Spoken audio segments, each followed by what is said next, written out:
आदरणीय सभापति जी, इस महत्वपूर्ण संविधान संशोधन पर मौली साहब ने चर्चा आरंभ की और सभी राजनीतिक दलों के नेताओं ने अपने विचार रखे। माननीय प्रधानमंत्री जी ने उसमें इंटरवीन किया। मैं सभी राजनीतिक दलों का, इस चर्चा में भाग लेने वाले सभी सांसदों का बहुत आभारी हूं कि बहुत बड़ी मात्रा में जिस विषय को लेकर कई वर्षों से इस देश में चर्चा हो रही थी, व्यापक सदन ने उसका समर्थन किया है। मैं विशेष रूप से माननीय प्रधानमंत्री जी का आभारी हूं कि पिछले 2 वर्ष से इन सारी चर्चाओं के दौरान जो उन्होंने समर्थन दिया और आज इस बिल के पीछे जो व्यवस्था को परिवर्तित करने की ताकत है, सदन और देश के सामने रखी है।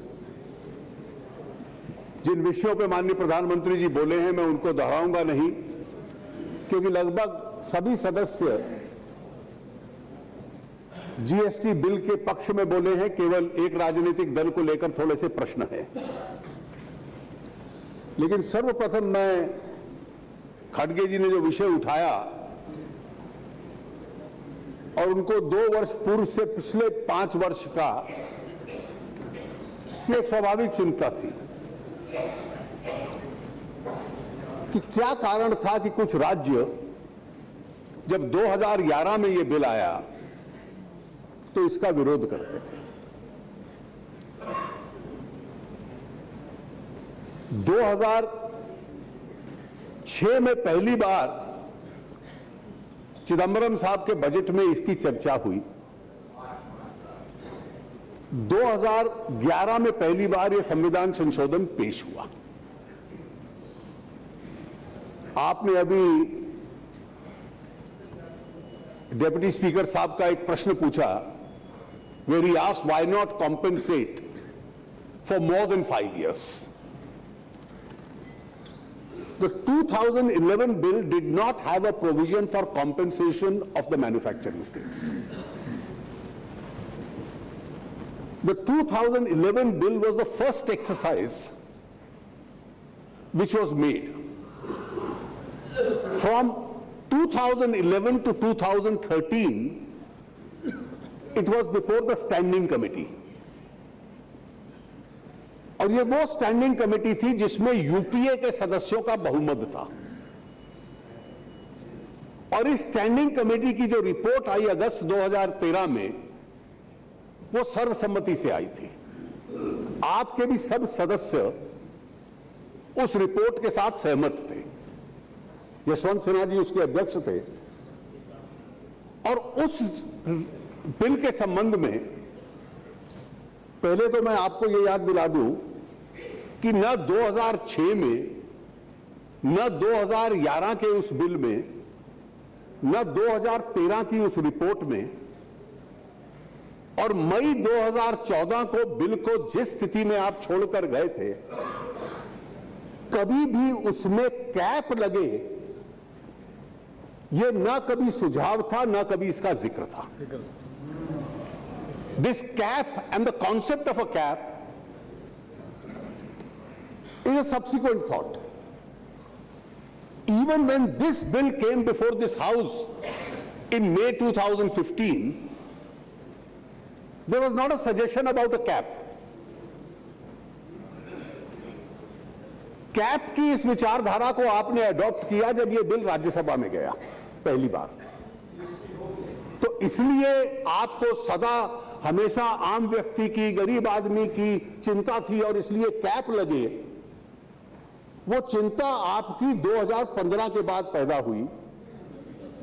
2011 से लेकर 2014 जब तक आपका बिल था, वो चिंता आपको नहीं थी। तो जिसको आप फ्लॉड बिल कहते हैं, वो उसी परंपरा में था जिसमें आपका बिल था। दूसरी, उसमें मैं कमी नहीं कहूंगा, मैं आलोचना इसलिए भी कर रहा, this was an evolving process. There was no provision for compensation of the losing states. आज आपने हर क्षेत्रीय दल का, हर राज्य सरकार का विचार आपके सामने है। स्टैंडिंग कमेटी ने यह कहा कि 5 साल तक मुआवजा दो, 3 साल तक पूरा और फिर 2 साल स्टैगरिंग रूप में समाप्त हो जाए। Even that staggering reduction was not acceptable to the states. What did my friend Kalyan Banerjee say today? कि please give us an assurance that it will be full compensation. जितने राज्य थे वो एक आवाज में कह रहे थे कि ये फुल कॉम्पेंसेशन हो। 2011 के बिल का मैं और आपको कल्पना बता दूं, मैंने आरंभ में भी कहा था, उसमें था कि जीएसटी काउंसिल कैसे निर्णय लेगी। GST council will decide by consensus. तो राज्यों के मुख्यमंत्री ये सवाल पूछ रहे थे, कंसेंसस का अर्थ क्या है? क्या कंसेंसस यूनानिमिटी को कहते हैं? क्या कंसेंसस सिंपल मेजॉरिटी को कहेंगे? क्या 2/3 या 3/4 बहुमत को कहेंगे? How will you define a consensus? Consensus is an elastic phrase. From 51% to 100% anything can be consensus. तो इसलिए स्टैंडिंग कमेटी जिसमें आपके सदस्य बहुमत में थे, उसने ये फॉर्मूला बनाया कि 2/3 राज्यों की वोट होगी, 1/3 केंद्र की वोट होगी और 3/4 बहुमत चाहिए जीएसटी काउंसिल में निर्णय के लिए। और इस प्रस्तावना को जब आपकी सरकार के सामने गई तो नवंबर 2013 में जाकर, जब लगभग चुनाव की तैयारी शुरू हो चुकी थी, आपकी सरकार ने उसको स्वीकार किया और आपने कह दिया कि सुषमा जी ने और हमने मिलकर 5 साल के लिए रोक दिया उसको। नवंबर 2013 तब तक ये विषय तय नहीं थे। जब मई जून में हमने पहली बार मीटिंग बुलानी शुरू की 2014 में, तो राज्यों का पहला प्रश्न क्या था? राज्यों का कहना था हम आपकी बात पे भरोसा क्यों करें। 2009, 10 और 11 3 साल के लिए जब यूपीए की सरकार थी और हर राज्य को कहा था कि सीएसटी कॉम्पेंसेशन राज्यों को मिलेगा, जो घाटा हुआ फुल सीएसटी कॉम्पेंसेशन 3 वर्षों का मिलेगा, हमें एक फूटी कौड़ी केंद्र ने नहीं दी। When you are not paying us now, how do I trust you that you will pay me for the loss suffered because of GST? The precondition of the states was from 2009 to 2011, for 3 years, the government, central government didn't pay us. फिर हमने अपने खाते देखे कि भाई अब किस तरीके से पेमेंट करें। तो पिछले 3 साल से राज्यों को यह कमिट किया कि 1/3 जो राज्यों का उधार हमारे सर पे था उसको हम उतारेंगे। 2/3 हम उतार चुके हैं, आखिरी 1/3 अब इस वर्ष के अंदर तीसरे वर्ष में अपने उतारेंगे।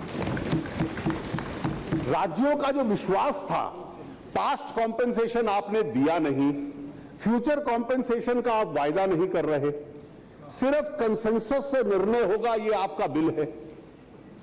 और ये जो आज आपने विषय उठाया और मोइली साहब ने विशेष रूप से कहा कि जुडिशियल ट्राइब्यूनल जो 2011 के बिल में था कि कोई विवाद आ जाए तो जुडिशियल ट्राइब्यूनल उसको रिजॉल्व करेगा। मैंने पहले भी दूसरे सदन में यह कहा था, मैं फिर एक बार दोहराता हूं कि जीएसटी काउंसिल में किस प्रकार से फंक्शनिंग होगी। आज टैक्स कितना लगे वो संसद तय करती है, राज्य में कितना लगे वो राज्य की विधानसभा तय करती है। काउंसिल बनने के बाद इन दोनों के अधिकार रहेंगे, लेकिन जीएसटी काउंसिल के सुझाव के ऊपर ये लोग तय करेंगे। मान लीजिए 2 राज्यों के बीच में विवाद आ गया, कोई इंटरस्टेट टैक्स को लेकर, या किसी राज्य और केंद्र के बीच में आ गया, या टीडीपी के एक माननीय सदस्य ने पूछा कि काउंसिल ने फैसला कर दिया और एक राज्य ने नहीं माना और उस राज्य ने डिस्प्यूट खड़ी कर दी। How are taxation disputes to be resolve? between the center and the states. These are political decisions. The entire standing committee felt कि ये राजनीतिक विवाद है, राज्य और केंद्र का हुआ या राज्य और राज्यों का हुआ, आप किसी पॉलिटिकल मैकेनिज्म के माध्यम से इसको रिजॉल्व कीजिए। और इसके पीछे एक भावना यह भी थी कि ये जो हमारी व्यवस्था में सेपरेशन ऑफ पावर्स की व्यवस्था में एक इम्बैलेंस आया है कि एग्जीक्यूटिव फंक्शनिंग के अंदर एक एक्सेसिव जुडिशियल इंटरवेंशन शुरू हुई है, तो टैक्सेशन का जो पावर है ये भी क्या आप जुडिशरी को देना चाहते हैं, ये विवाद था। और इसलिए डिस्प्यूट रिड्रेसल के माध्यम से टैक्सेशन पावर आप जीएसटी काउंसिल में रखिए और काउंसिल तय करेगी कि किस तरह का डिस्प्यूट रिड्रेसल मैकेनिज्म हमने बनाना है। This the council will decide, don't hand over this power also to the court. ये एक भावना थी और इस सुझाव को भी स्टैंडिंग कमेटी के आपकी सरकार ने स्वीकार किया। मैं आज फाइल लाया हूं जहां पर आपकी सरकार ने इसको नवंबर 2013 में इसको स्वीकार किया और हमने जो बिल बनाया वो उसी आधार के ऊपर बनाया। आपने सुझाव दिया कि इसकी थोड़ी भाषा बदल दीजिए, हमने उसकी भाषा बदल दी। अच्छा, ये संभावना भी हो सकती है कि कोई मैकेनिज्म ऐसा हो जिसमें कानूनी मुद्दे हो तो जुडिशियल इंटरवेंशन भी हो सकती है। कई ऐसे हैं जो कोई पैनल उसको एडजुडिकेट कर सकता है। लेकिन इन तमाम विषयों को लेकर 2011 के कानून को लेकर बहुत विवाद थे। मुआवजे का विवाद था, कॉम्पेंसेशन का विवाद था, राज्यों के अधिकारों का विवाद था, राज्यों को सीएसटी कॉम्पेंसेशन न देना वो विवाद थे और इसलिए एक नहीं अनेक राज्यों को भी ये विवाद थे। अब आपने कहा कि मैन्युफैक्चरिंग स्टेट्स का 1%, इसमें कोई गुजरात अकेला नहीं था। गुजरात, महाराष्ट्र में उस वक्त आपकी सरकार थी, कर्नाटक, तमिलनाडु, इन सभी स्टेट्स में, इन सभी राज्यों में जो मैन्युफैक्चरिंग राज्य थे उनका यह कहना था कि अगर ये डेस्टिनेशन टैक्स है तो हमने जो इंफ्रास्ट्रक्चर मैन्युफैक्चरिंग का क्रिएट किया है और हमें जो घाटा होगा, how will you compensate? And that is why Mr. Thambidurai is today asking what will happen to the loss suffered by my state, which is a manufacturing state, because I have invested heavily in the state. तो ये उस 2011 से 14 तक का के तथ्य हैं। Some questions have been raised, and I'll just take the larger questions. Mr. Venugopal raised the question about sovereignty and autonomy of the states. Are we surrendering that? You are shifting to a new mechanism because it's a new form of tax where there will be a uniform tax structure across the country. You will be moving away from the present system where there are separate compartments of a state tax and a central tax. Once you get into the GST pipeline, the state and the center will have to interact together. And once they interact together,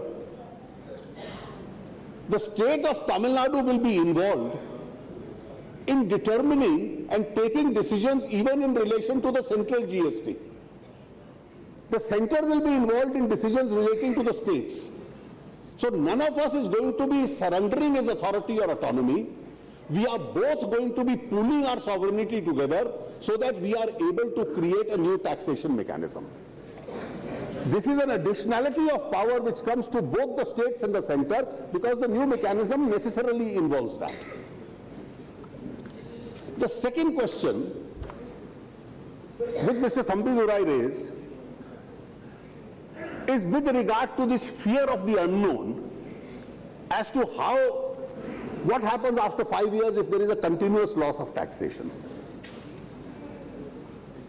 Sir, we are moving towards a more efficient system. We are moving towards a system which is going to plug leakages. We are moving towards a system which is going to plug corruption in a big way. The base of taxation itself is going to expand. And if you look at each of these manufacturing states, this was also a fear expressed at the time of the VAT, that the center will have to compensate the states. Eventually, such a situation was never reached because VAT became a win-win situation for everyone. I have not the least doubt that will be the position even now. The base of taxation is going to increase, evasion is going to be plugged, the quantum of tax raised is going to increase, and additionally, don't forget, the states are also going to get, as a part of the state GST, to levy a tax on services. So if Maharashtra is a manufacturing state, the service tax collection of Mumbai can also partly go into their kitty. If Karnataka is a manufacturing state, they are going to benefit from the Bangalore service tax. If Tamil Nadu is a manufacturing state, Chennai is also a very powerful service center.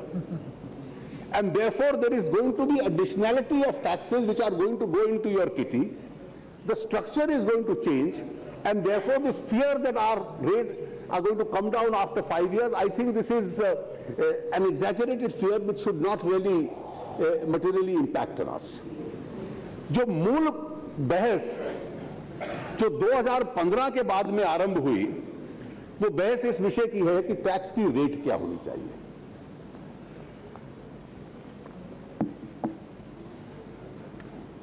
अध्यक्ष जी, इसको लेकर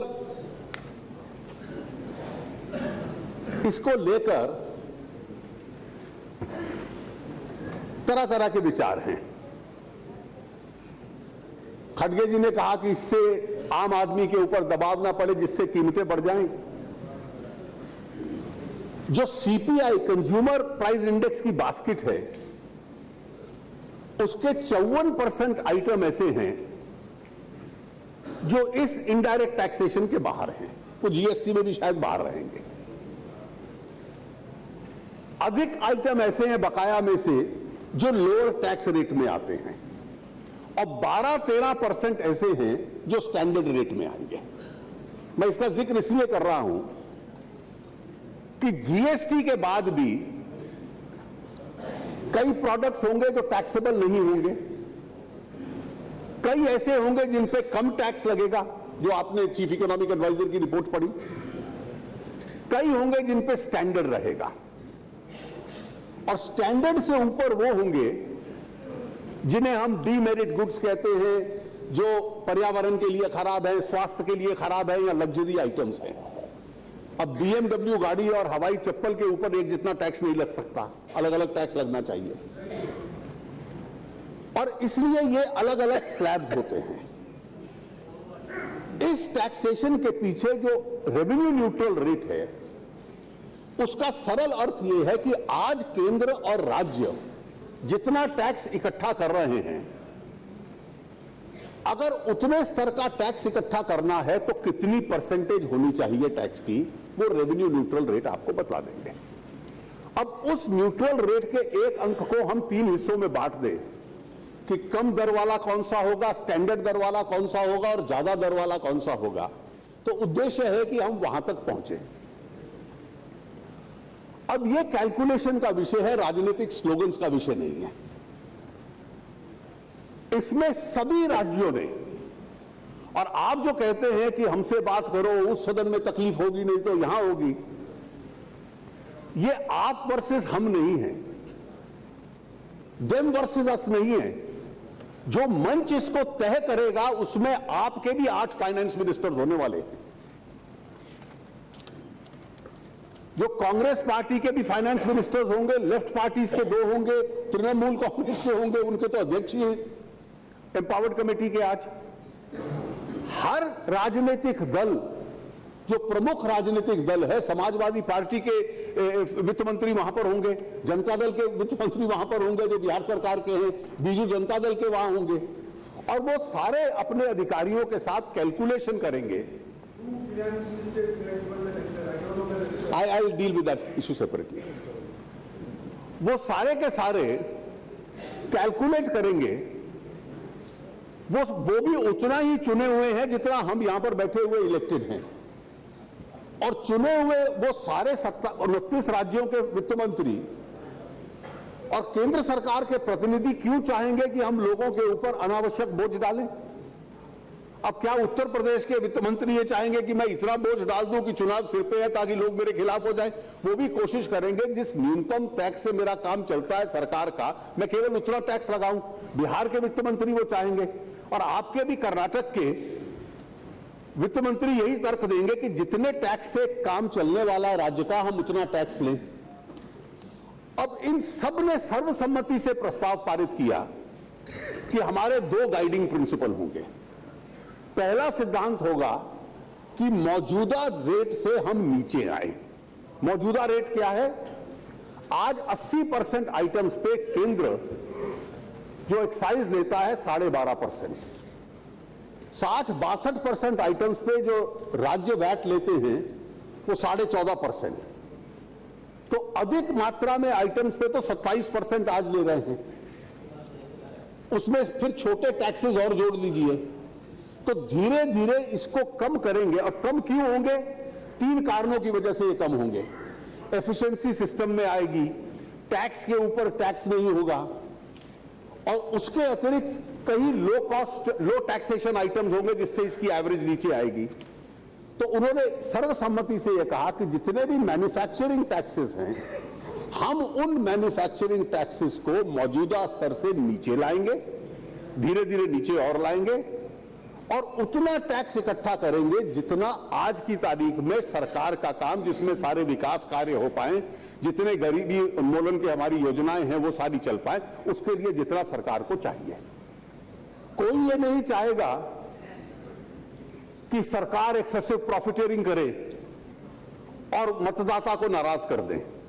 कोई राज्य ये नहीं चाहेगा कि इतना कम भी हो कि जिससे मैं वेतन देने की स्थिति में ना रहूं। तो इसलिए उन 29 राज्यों के वित्त मंत्रियों में उतनी ही जिम्मेवारी होगी इस विषय में जितनी आप में और मुझ में है। और इसलिए हम अंदाजा लगा लें कि आप पे हमें शक है। ये शक आपको 2006 से लेकर 2014 तक तो था नहीं, जब बिल में कैपिंग नहीं थी। और इसलिए वो जब कैलकुलेट करेंगे तो जीएसटी काउंसिल के अंदर वो इसका कैलकुलेशन करेंगे, और वो कैलकुलेशन हम लोगों के समक्ष सामने आएगा, और फिर हमारे में अधिकार होगा कि हम किस प्रकार से उसका कानून बनाते हैं। और काउंसिल को ये अधिकार ये संविधान संशोधन दे रहा है। अब एक विषय ये उठा कि the AIDMK raised this issue that this 1/3 versus 2/3 between the center and the states, Mr. Venugopal said, should be made 1/4 versus 3/4. Now, if you make it 3/4 for the states and 1/4 for the center, and the quorum required for vote is 3/4, effectively you are ousting this union government from the taxation system of India and its decisions. Was that ever the intention how India is going to be run? The very first article of the Constitution says India, that is Bharat, is the union of states, and you want the union to be out of any decision making with regard to the union taxation. I have repeatedly said in the other house, and I am repeating in this house, India is a union of states, not a confederation of states. And therefore you need a strong union and you need strong states. You can't have a weak, helpless union. Who is going to organize the defense of India? Who is going to organize the maintenance of public order? Who is going to organize the battle against terrorism? Who is going to have all the poverty eradication? Every day we say, give more help to the states, give more help for centrally sponsored schemes, have more devolutions. We say this because the union has to have that union authority, and therefore to say that give 3/4 majority to the states so that the union can be ousted is not a very reasonable suggestion itself. No, you mentioned that in fact your memorandum says 3/4 should be the right of the states. Your memorandum in writing says that. several questions have arisen. What if a state wants to disagree with the decision of the council? Well, it can raise a dispute. That is why the dispute redressal mechanism is there. अब CPM के माननीय सदस्य ने पूछा कि क्या कोई राज्य अगर कोई टैक्स लगाना चाहता है तो काउंसिल में अगर तय करती है, अगर जीएसटी काउंसिल तय करती है कि राज्यों को कोई स्वायत्तता है या किसी एक राज्य को है, तो वो काउंसिल का विषय है। अभी काउंसिल बननी है, काउंसिल ने सुझाव देना है, ये विषय आप वो राज्य काउंसिल के समक्ष रेज करेगा। और इस संविधान संशोधन में ये प्रावधान है कि किसी राज्य में विशेष परिस्थिति आती है, कहीं बाढ़ आ गई, कहीं सूखा आ गया, तो फिर काउंसिल उस राज्य के संबंध में उस विशेष परिस्थिति में उपयुक्त निर्णय कर सकती है। Moily साहब raised this question of whether this house is a minor partner. Sir, in matters of taxation, you are the major partner. The charge against me is that I am saying you are too major a partner.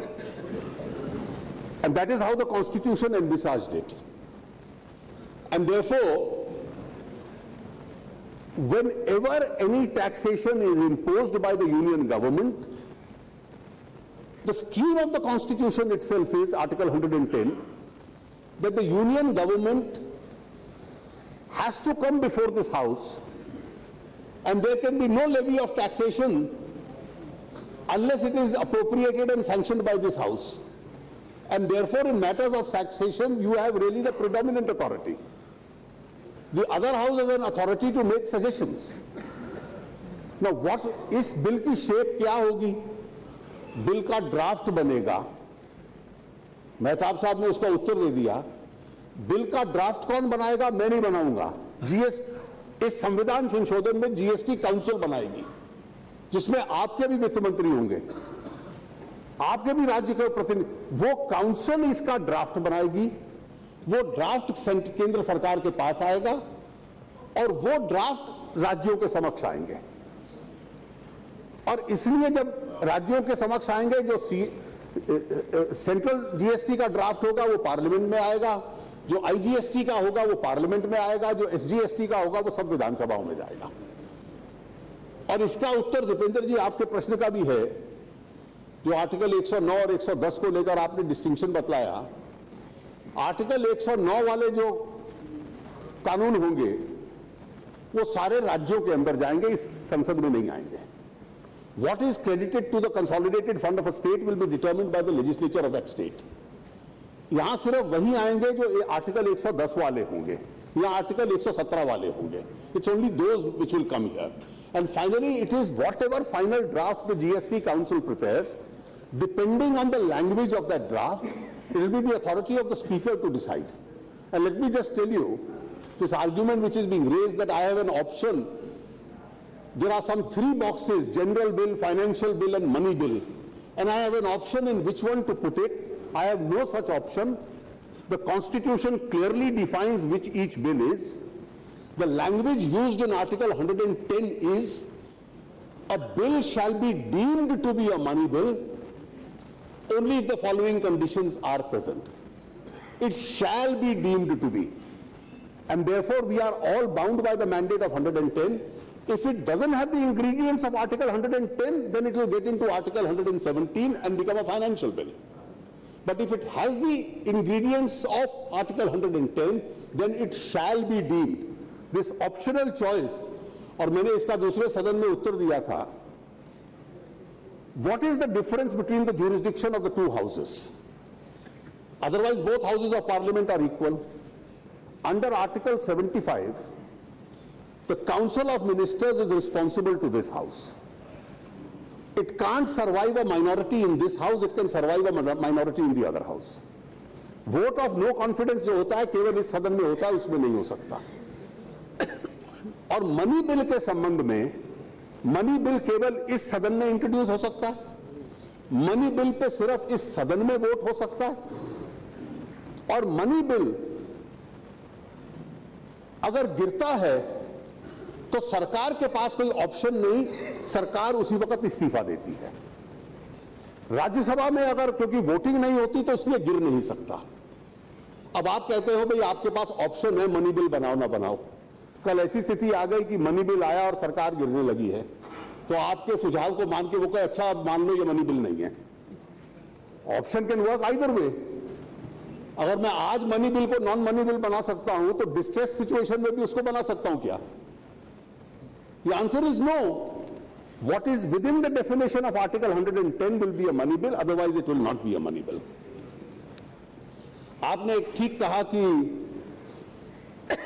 Indirect taxes regressive होते हैं, इसलिए direct बढ़ाओ और indirect को धीरे धीरे कम करो। नीति के तौर पे ये सही सुझाव है, पर इसमें कई चुनौतियां हैं और इसलिए इस पुस्तक में से उसको पढ़ लेना कि पूरी दुनिया में क्या होता है और इस देश की वास्तविकता के साथ जोड़ना। इस देश में 25 करोड़ परिवार हैं और डायरेक्ट टैक्सेस जिन देशों में ज्यादा हैं इनडायरेक्ट की तुलना में, वहां अधिकतर परिवार टैक्स देते हैं। यहां हमने कृषि क्षेत्र के उस 25 करोड़ में से 15 करोड़ को मुक्त किया हुआ है। इसलिए केवल थ्योरेटिकल तरीके से यह कह देना कि आप डायरेक्ट टैक्सेस को बढ़ाओ, अब ये तर्क लगाइए जो बकाया डायरेक्ट टैक्सेस की बेस है, इतने बड़े वर्ग 60% लोगों को उससे मुक्त किया हुआ है, उसके अलावा बीपीएल है, उसके अलावा एग्जेम्प्टेड कैटेगरी के लोग हैं। एक बहुत बड़ा वर्ग है इस देश में जिसको डायरेक्ट टैक्सेस से इस देश ने मुक्त किया हुआ है सामाजिक और आर्थिक आधार के ऊपर। देखिए world over please understand the reason why corporate taxes are coming down compared to individual taxes, because the highest bracket individual tax is paid by the wealthy, that is increased, so that people have surplus corporate income in order to reinvest. That is the principle. Therefore, if you see the general pattern globally, and that's based on a global experience, otherwise if you keep them unduly high, then the investor has a choice. आप इसको 50% कर दीजिए corporate tax को और आपको लगेगा कि ये एंटी रिच हमने कर दिया, लेकिन जब इन्वेस्टर पैसा डालने लगेगा वो ये कहेगा कि मैं उस देश में डालूंगा जहां 20% इनकम टैक्स है। ये केवल विदेशी, पिछले आपकी सरकार भी आपने 10 साल चलाई, कितने भारतीय एंटरप्रेन्योर्स थे जिन्होंने हिंदुस्तान के बाहर जाकर फैक्ट्रियां लगा दी। कई कई अलग अलग कारण थे और उन कारणों में से ईज ऑफ डूइंग बिजनेस भी कारण है। एक कारण यह भी होता है कि आपको अपने प्रतिस्पर्धा में जो लोग हैं, कंपेटिटर्स हैं, उनकी तुलना में कंपेटिटिव टैक्स रेट देना पड़ता है। हमारा जो कंपेटिटिव टैक्स रेट देने के लिए ताकि सरप्लस इनकम्स को लोग वापस वहां पर री इन्वेस्ट कर पाए, इसके पीछे एक ये भी उद्देश्य होता है। और ये पहली बार मैंने नहीं कहा। Who was the creator of the idea in India that the corporate tax rate should be brought down so that people can invest in India, both from outside and within India, create more jobs? Who created this idea? Not me. The direct tax code brought in by the UPA government. आपकी सरकार जो direct tax code लाई थी ये उसी का सिद्धांत था और इसलिए जैसे आपने कैप के ऊपर एक आफ्टर थॉट ले ली, अब इसके ऊपर एक आफ्टर थॉट लाइए, इसकी कोई बहुत ज्यादा आवश्यकता नहीं है। देखिए खड़गे जी, एडवाइजर्स आपसे जब आपकी पार्टी से बात हुई है, मैं स्पष्ट कर दूं, इस पूरी थ्योरी का एक तो उनकी रिपोर्ट में कोई 18% था नहीं, उसमें था कि अगर हम ये कदम उठाते हैं तो ये 16.9 से लेकर 18.9 तक हो सकता है। Approximately this is 17 to 19%।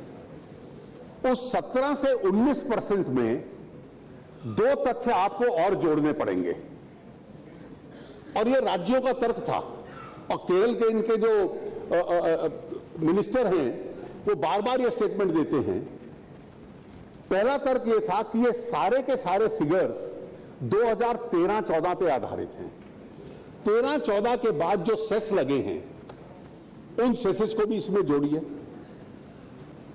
उसका फर्क पड़ेगा। दूसरा, केंद्र को भी इतना टैक्स चाहिए होगा कि जो राज्यों को मुआवजा कॉम्पेंसेशन देना है वो कॉम्पेंसेशन भी उसमें फैक्टर इन हो जाए। तो ये जो 17.9 का फिगर था, 18.9 का, 19 का, उसमें ये दो फैक्टर और ऐड होते हैं। सीए ने ये अपना पूरा प्रेजेंटेशन राज्यों के वित्त मंत्रियों को दिया। हर वित्त मंत्री ने, जिसमें आपकी पार्टी के राज्य भी थे, उन्होंने कहा कि हमारा कैलकुलेशन आपसे अलग है। जब आपकी पार्टी से हमारी चर्चा हुई तो राज्यों का आकलन क्या है और हमारा आकलन क्या है, कांग्रेस पार्टी के नेतृत्व को हमने दोनों असेसमेंट्स और आकलन प्रेजेंटेशंस दे दिए। इसलिए इसके ऊपर जो ओपिनियन है, जो विचार है दो अलग अलग, वो एक दिशा में आए, कन्वर्ज हो, और कन्वर्ज होने के बाद जीएसटी काउंसिल उसको तय कर लेगी। Both these views will be before the GST Council. Your finance ministers will also be there in the GST Council when we decide this actual figure. ये कोई हम सेंट्रल गवर्नमेंट नहीं करेगी तैसा, हमारा उसमें केवल 1/3 वोट होगा, 2/3 वोट राज्यों का होगा जो तय करेंगे। और राज्यों को मालूम है कि जनता पे कितना कम टैक्स लगाना है और अपना गुजारा जिससे चलता रहे उतना टैक्स लगाना है।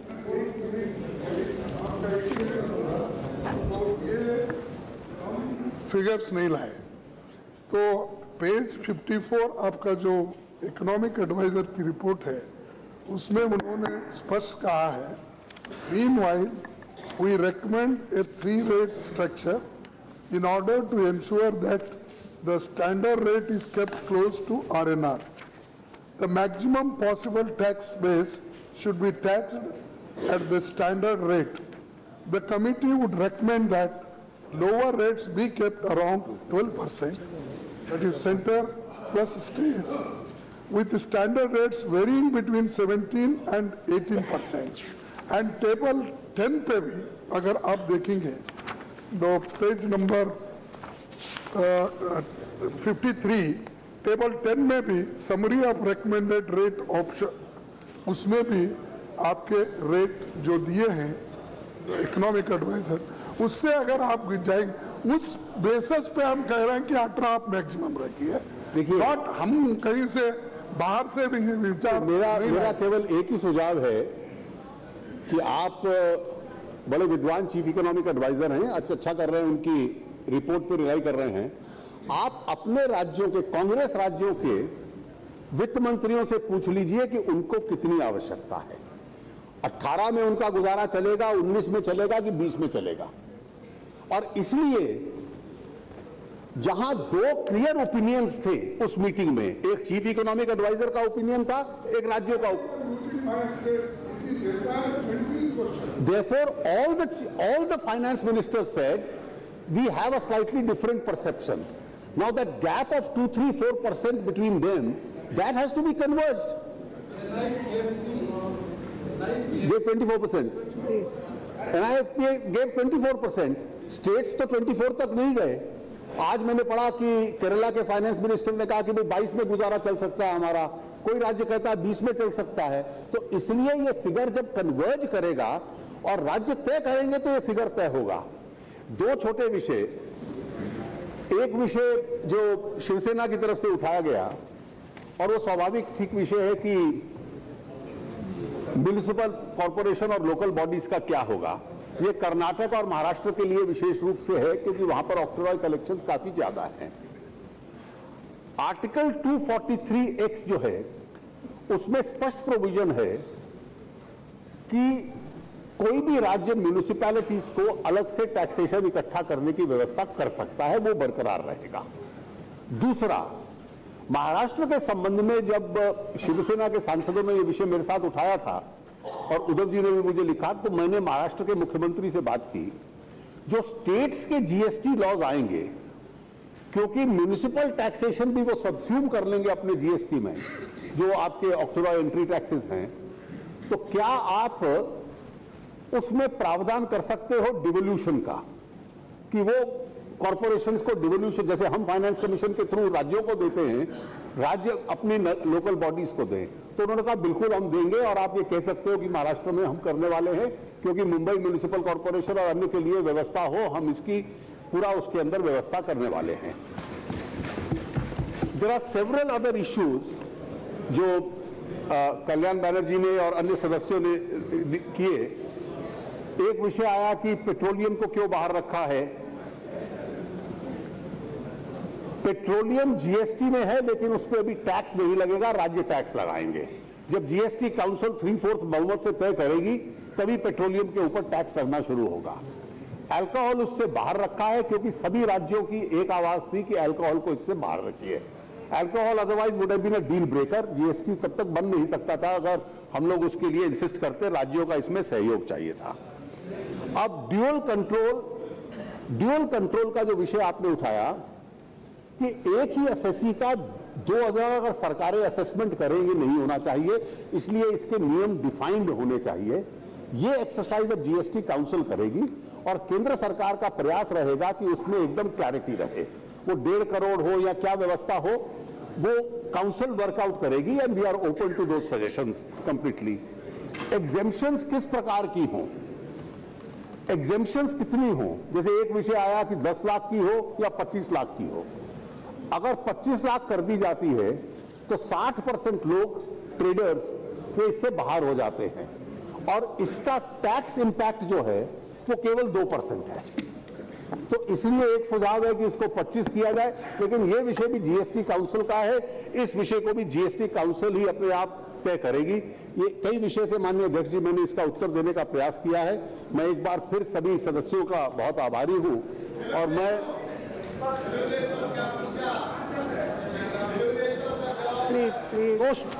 To short questions.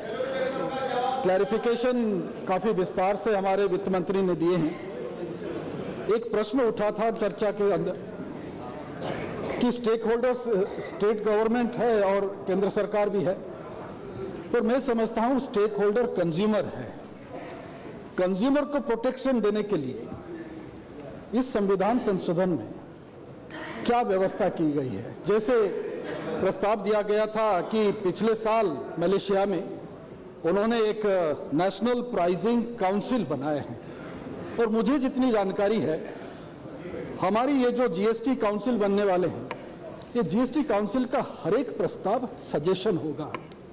Ultimately respective government has to take a decision. ये बाइंडिंग नहीं होगा, उसके अलग किस्म से indirectly they can force a decision, but ये बाइंडिंग नहीं है। इसलिए अगर state and centre, union government and the state government, जैसे मौली साहब ने कहा कि ये एक वेस्टेड इंटरेस्ट अगर आ जाए कई, not during this period in future, तो इसको सामना करने के लिए कंज्यूमर के पास क्या ताकत है? अगर आप इसको और एक क्वेश्चन है, थोड़ा ये एक प्रश्न है, थोड़ा दूसरा एक है, ये सिस्टम कौन चलाएगा? जितने सारे इंफॉर्मेशन आएगा इसके लिए एक GSTN बन रहा है या बना गया है, जिसमें यूनियन गवर्नमेंट का 25.5% शेयर है, स्टेटों का 24% 5% का शेयर है, स्टेटों का 24% 5% का शेयर है। Is it true that the rest 51% is owned by a private stakeholder? Please सबके नहीं, बहुत ज्यादा हो गया। Please. And as the finance minister on the GST council, we need 3/4 of the vote to carry through something in the GST council, which means 19 states along with the center.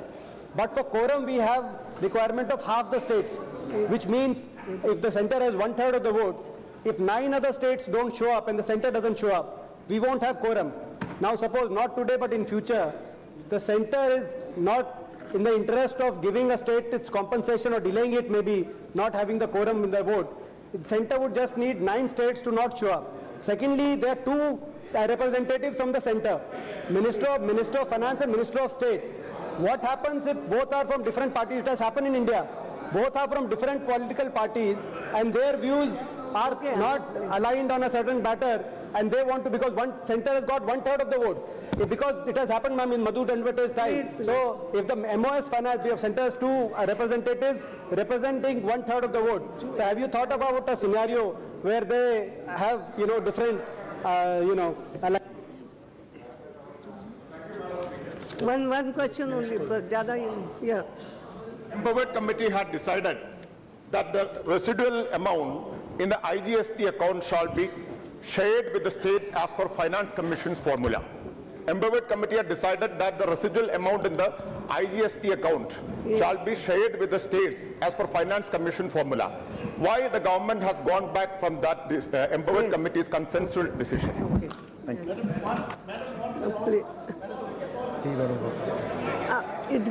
Yes. No, the Finance Minister has given a detailed reply. Yes. I have no more questions.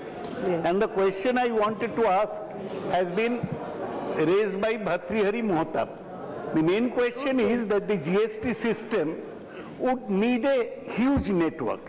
All the data has to be, as the Prime Minister was saying, all the data would be at one place.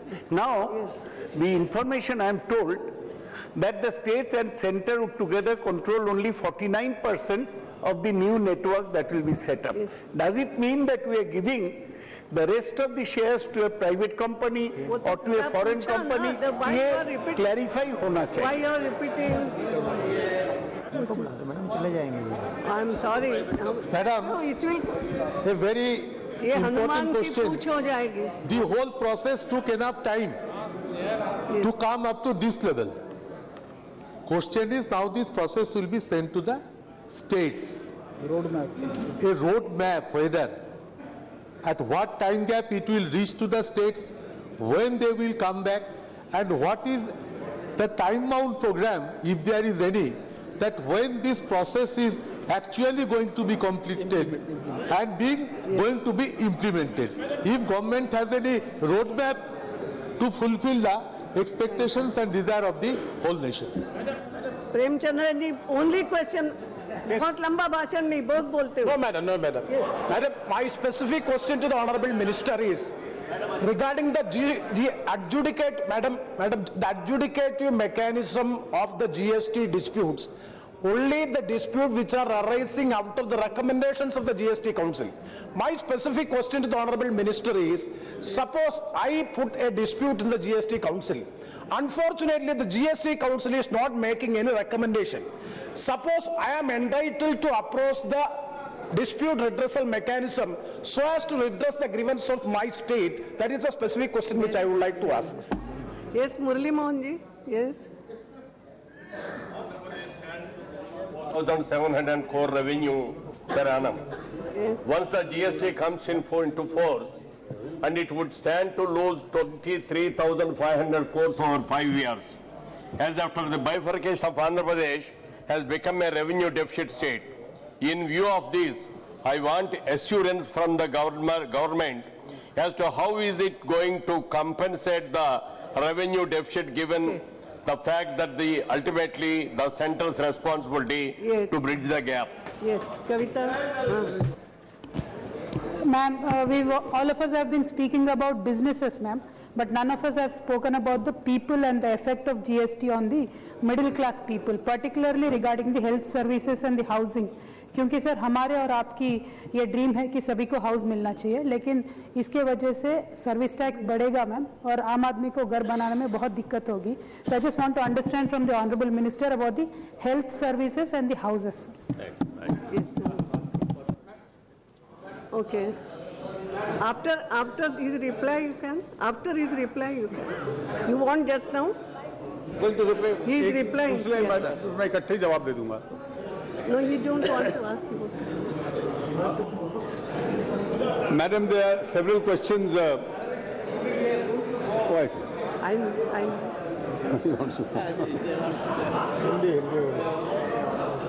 एक सवाल आया कि क्या anti profiteering Malaysia के अनुभव पर clause होगा कि नहीं होगा. ये परिस्थिति तब पैदा होगी जब जीएसटी काउंसिल रेट तय करेगा. ये निर्णय केंद्र सरकार को भी नहीं लेना, ये राज्य सरकारों को नहीं लेना. सामूहिक रूप से जब भी जो भी न्यूनतम टैक्स होगा, जब ये जीएसटी काउंसिल तय करेगी, उसके संदर्भ में लेना है कि नहीं लेना, ये निर्णय वो लोग करेंगे। और इसलिए अगर किसी के संबंध में उनको आवश्यकता महसूस होती है तो ये संविधान संशोधन में लिखने की जरूरत नहीं है। कॉन्स्टिट्यूशन अमेंडमेंट तो सिर्फ इनेबलिंग है कि काउंसिल बन गई और काउंसिल इस तरह का कानून बनाएगी। अब उसका जो ड्राफ्ट भी बनना है, उसमें किस परिस्थिति में ये एंटी प्रॉफिटरिंग क्लॉज ट्रिगर होगी, ये जीएसटी काउंसिल की सिफारिश के ऊपर निर्भर करेगा। एक मूल सवाल पूछा गया कि जीएसटीएन जो है, जो आईटी नेटवर्क तैयार कर रही है पूरा, वो क्या उसमें 51%, ये जीएसटी काउंसिल 2000, ये जीएसटीएन 2013 में बनी थी और 2013 में इसका जो पूरा मैनेजमेंट है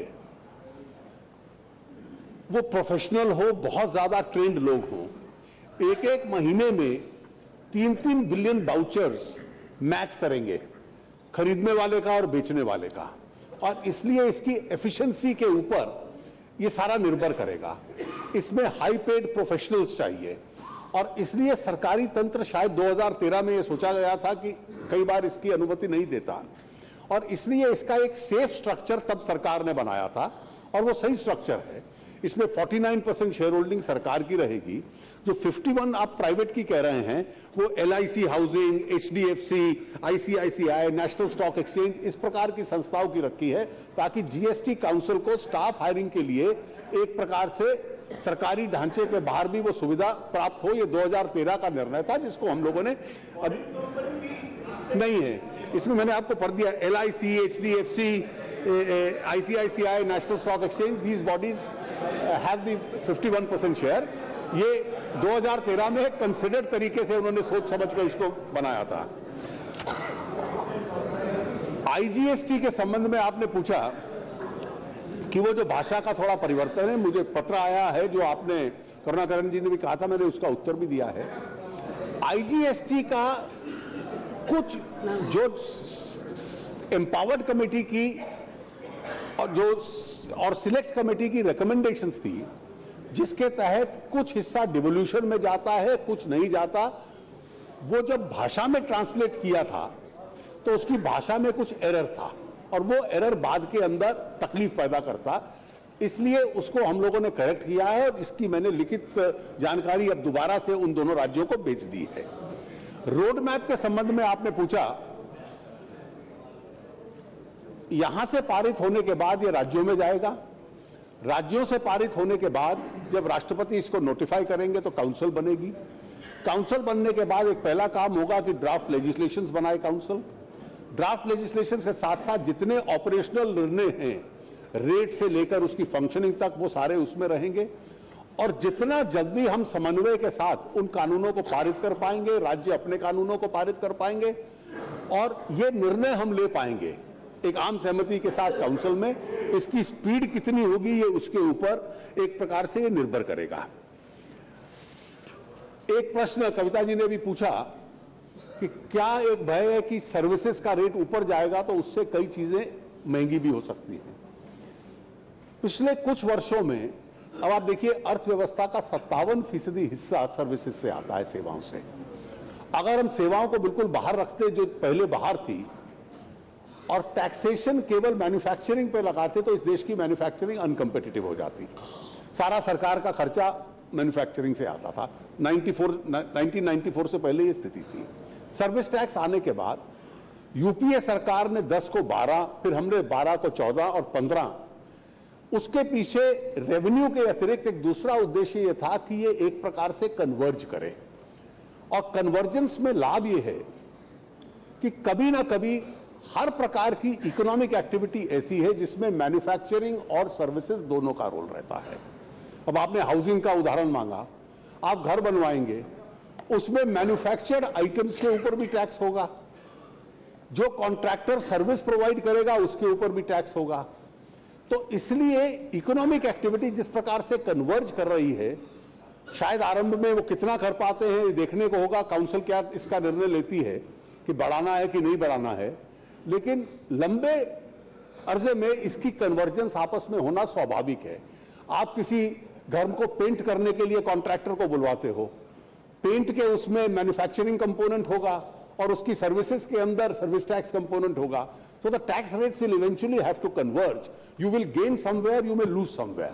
That may be the eventual impact as far as tax.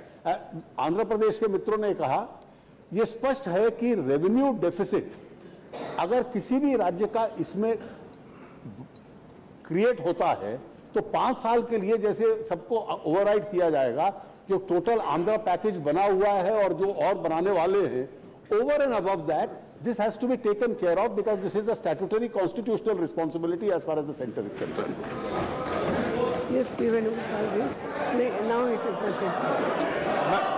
Madam Speaker. Yes. Madam Speaker, during my speech today, I raised the concerns expressed by Honorable Chief Minister of Tamil Nadu on this bill, which were earlier highlighted through several letters written to Honorable Finance Minister and the Honorable Prime Minister. By enacting this bill, the financial autonomy of the states will be taken away by the centre, which is against the cooperative federalism which the Prime Minister is advocating to all. So I am very sorry to state that the Honourable Finance Minister has not acceded to the demands that our party has made. So we are not satisfied with the reply of Finance, just we are working out now. Thank you.